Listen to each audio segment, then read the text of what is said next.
So a few days ago, Joe Russo had this to say about Uncle Ben's role in the MCU. He said that if Peter blamed himself for Uncle Ben's death, I think he becomes a very different character. That would have been a different interpretation, a more intense interpretation of the character. Before I dive deep into that crazy statement, I do want to make it clear that I do for the most part like Tom Holland's Spider-Man. However, the way that they included Spider-Man into the MCU has always been a big issue for me. And quotes like this are kind of the reason why. Uncle Ben has only been referenced once in the entire MCU, and it was by Andrew Garfield's Spider-Man, who's not even in the same universe. Quite frankly, I don't understand what Joe Russo means by a more intense and different interpretation of the character, because Peter blaming himself for Uncle Ben's death is quite literally one of the main reasons why he becomes Spider-Man in the first place. It's not a more intense interpretation of the character, it defines what the character is. The early Spider-Man comics by Stan Lee and Steve Ditko were about guilt, burden, but also growth.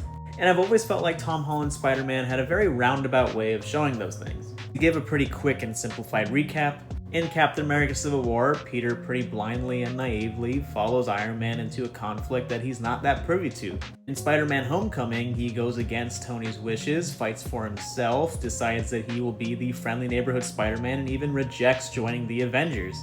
Even rejects the new Iron Spider costume that Tony wants to give to him. Avengers Infinity War and Avengers Endgame kind of throw all of that away because they kind of have to, really. I don't blame them too much for that.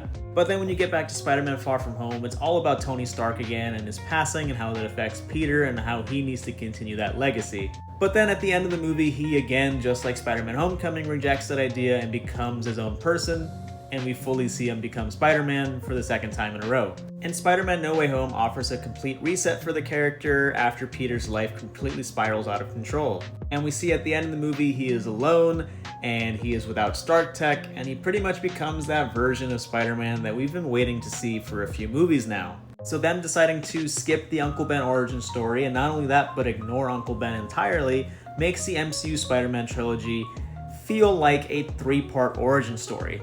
Which is unfortunate because it's one of the few major things that holds back this version of the character from being one that I love personally.